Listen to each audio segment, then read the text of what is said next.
Oi, pessoal. Em primeiro lugar, nós vamos destacar 3 pontos ou 3 características da aliança. Primeiro, texto bíblico. Assim também, as promessas foram feitas a Abraão e ao seu descendente. A Escritura não diz e aos seus descendentes, como se falando de muitos, mas ao seu descendente, dando a entender que se trata de um só, isto é, Cristo. Gálatas 3,16.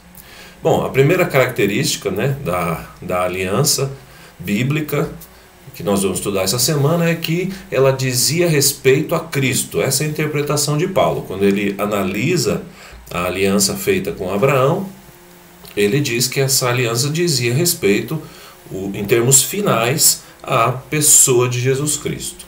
Segundo texto. Quero dizer isto, a lei que veio 430 anos depois não anula a aliança previamente estabelecida por Deus, de modo que venha invalidar a promessa. Gálatas 3,17. O segundo princípio, então, é que a lei da aliança com Moisés não anula a aliança feita anteriormente com Abraão. Esse é um princípio importante. E o terceiro princípio está relacionado com esse. Vamos ver. Qual era então o propósito da lei? Foi acrescentada por causa das transgressões. Gálatas 3,19. Então, segundo a interpretação de Paulo, de novo, a lei da aliança com Moisés foi acrescentada por causa das transgressões. Ela tem uma função específica em relação a mostrar ou a evidenciar as transgressões ou o pecado. A gente vai ver isso com mais calma depois. Então, para fechar esse primeiro bloco, vamos recordar a característica, ou melhor dizendo, as 3 características da aliança como Paulo apresenta. Primeiro, a promessa feita na aliança com Abraão dizia respeito a Jesus Cristo. Segunda, a lei não anula a aliança previamente estabelecida por Deus com Abraão. A lei foi acrescentada na aliança com Moisés por causa das transgressões. Essas, então, são as 3 características que a gente tem que ter em mente para prosseguir no estudo aí dessa semana.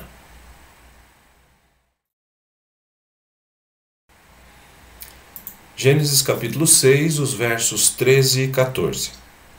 Deus disse a Noé: darei fim a todos os seres humanos, porque a terra encheu-se de violência por causa deles. Eu os destruirei juntamente com a terra. Você, porém, fará uma arca de madeira de cipreste. Gênesis 6, 17 e 19. Eis que vou trazer águas sobre a terra, o dilúvio, para destruir debaixo do céu toda criatura que tem fôlego de vida. Tudo o que há na terra perecerá, mas com você estabelecerei a minha aliança, e você entrará na arca com seus filhos, sua mulher e as mulheres de seus filhos. Faça entrar na arca um casal de cada um dos seres vivos, macho e fêmea, para conservá-los vivos com você. Bom, o recado de Deus para Noé aqui era o seguinte: o mundo está corrompido, vou destruir a terra, mas vou fazer uma aliança com você. Então, construa uma arca, entre nela com a sua família, faça os animais entrarem também. Noé, então, era o responsável por cuidar de sua família com muito carinho, porque afinal de contas eles queriam repovoar a terra depois que o mundo fosse destruído. E Noé e sua família seriam então os restantes, ou uma palavra que você já deve ter ouvido, os remanescentes, que sobraram depois do juízo divino. Noé também era responsável por cuidar dos animais que iriam fazer ou refazer a fauna do planeta. Ou seja, tudo o que acontecesse no mundo depois do dilúvio era responsabilidade de Noé. Tanto os seres humanos que iriam repovoar a terra, quanto os animais. Não era uma coisa pequena.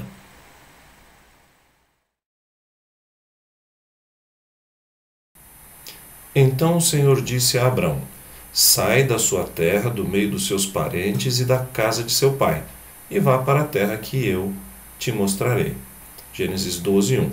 Primeiro ponto aí a ser notado é que Abrão teria um pedaço de terra, foi prometido isso a ele. Segundo texto: farei de você um grande povo e o abençoarei, tornarei famoso o seu nome e você será uma bênção. Gênesis 2, 2. Agora dá para entender por que ele precisaria de um pedaço de chão, né? Ele seria uma grande nação. Uma grande nação precisa de um espaço geográfico para habitar.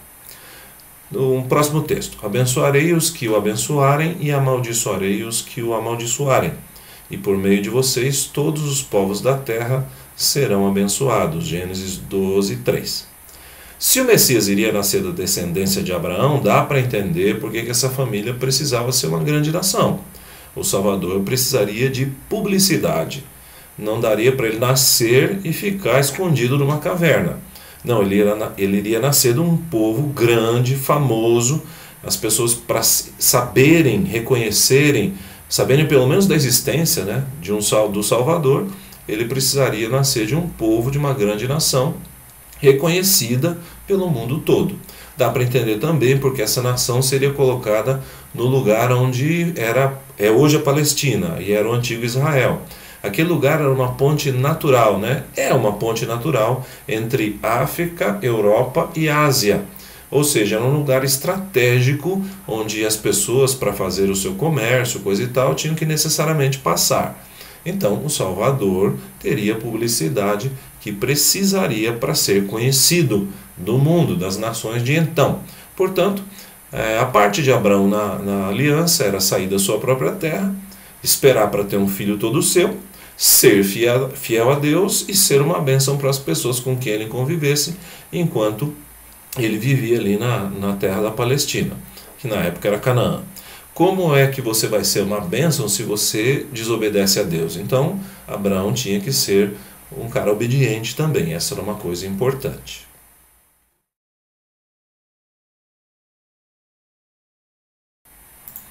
Agora nós vamos comparar dois textos bíblicos, Gênesis 17:7, que trata da aliança com Abraão, e Êxodo 6:7, quando Deus vai tirar a descendência de Abraão do Egito.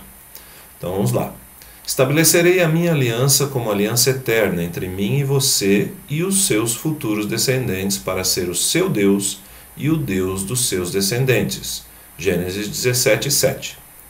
Eu os farei meu povo e serei o Deus de vocês, então vocês saberão que eu sou o Senhor, o Deus de vocês, que os livra do trabalho imposto pelos egípcios. Êxodo 6:7. Dá para ver que Deus fala nos mesmos termos com Abraão e com Moisés. Tudo o que ele quer ser é o Deus dessa família. Não um Deus entre outros, mas o único Deus. Isso é importante você perceber. E algo me leva a pensar que se essa mensagem chegou até você e a mim hoje, é que de repente Deus quer ser não só o Deus de Abraão e de Moisés, mas quer também ser o seu Deus. Pensa nisso. Essa parece ser uma parte super importante da aliança entre Deus e os seres humanos no que diz respeito ao plano da salvação. Ele não quer ser um Deus entre outros, mas ele quer ser o único Deus, porque afinal de contas só ele tem poder para livrar da morte. Pensa nisso, pensa, né, na possibilidade de você fazer ou refazer a sua aliança com o Deus de Abraão e de Moisés.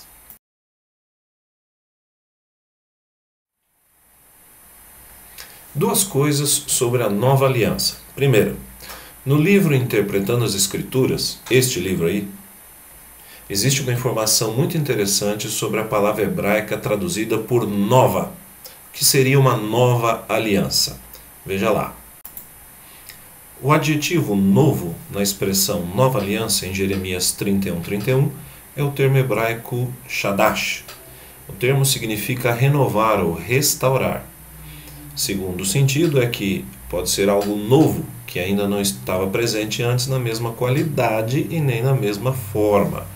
Refletindo ambos os sentidos, a nova aliança é simplesmente uma aliança renovada ou restaurada, agora com características que não existiam antes, nem na mesma forma, nem com a mesma qualidade. Segundo ponto interessante em relação à nova aliança é o que está em Jeremias 31:33.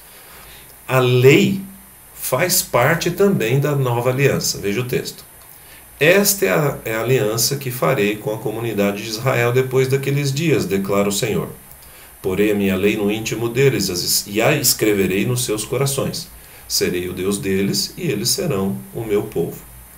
Acontece que dessa vez a lei estaria gravada no íntimo, no coração. Mas o que isso significa? Bom, Primeira coisa que a gente precisa entender é que a ideia da lei no interior do ser humano, ou no coração, não é nenhuma novidade na Bíblia. Em Jeremias já havia ocorrido essa ideia antes. Por exemplo, você pode ler Moisés no Deuteronômio dizendo o seguinte: ame o Senhor, o seu Deus, de todo o seu coração, de toda a sua alma e de todas as suas forças. Que todas essas palavras que hoje te ordeno estejam em seu coração. Deuteronômio 6, os versos 5 e 6. O Senhor, o seu Deus, dará um coração fiel a vocês e aos seus descendentes, para que o amem de todo o coração e de toda a alma e vivam. Deuteronômio 36. Segunda coisa importante é que, enquanto a lei permanece externa ao ser humano, enquanto a lei existe apenas na letra, ela nos acusa, ela mostra que a nossa natureza é oposta, é contrária à natureza divina. Ou seja, ela mostra o meu pecado. Ela diz que eu estou condenado à morte porque eu pequei. Mas se na nova aliança eu deixar o meu eu de lado, se de repente pela fé eu permitir que Deus escreva essa lei no meu coração, de repente, se a minha inclinação natural for cumprir a lei, porque ela foi escrita no meu coração, ela não me acusa mais. Por exemplo, pensa em uma mãe que ama muito seu filho. Você não precisaria escrever uma lei para fazer com que ela abraçasse a criança quando a criança chorasse. Não seria necessário escrever uma lei para que essa mãe que ama o seu filho cobrisse o bebê quando ele sentisse frio. Também não seria necessário escrever uma lei para que ela desse comida para a criança quando a criança tivesse fome. O amor cuida disso naturalmente. Essa é a ideia. Então, essa é a nova aliança proposta por Deus por meio de Jeremias. Esse é o sonho de todo crente sincero, deixar que Deus coloque a sua lei em nosso coração, para que a gente obedeça de maneira natural. No momento em que isso acontece, entenda que a lei perde a sua força de acusação. Ou seja, a lei só condena quem a desobedece. Nesse aspecto é interessante a gente entender que a nova aliança tem um alcance universal. Ou seja, ela não depende mais de ser... as pessoas, para fazerem parte da aliança com Deus, não precisam mais ser da descendência ou do sangue de Abraão. Agora, para você entrar na aliança, você só precisa escolher deixar ou não que a lei seja escrita no seu coração. Enfim, tomara que essa seja a sua e a minha escolha a cada dia. Que a lei de Deus seja escrita no nosso coração. E aí nós vamos fazer parte dessa nova aliança anunciada por Jeremias. Que Deus te abençoe.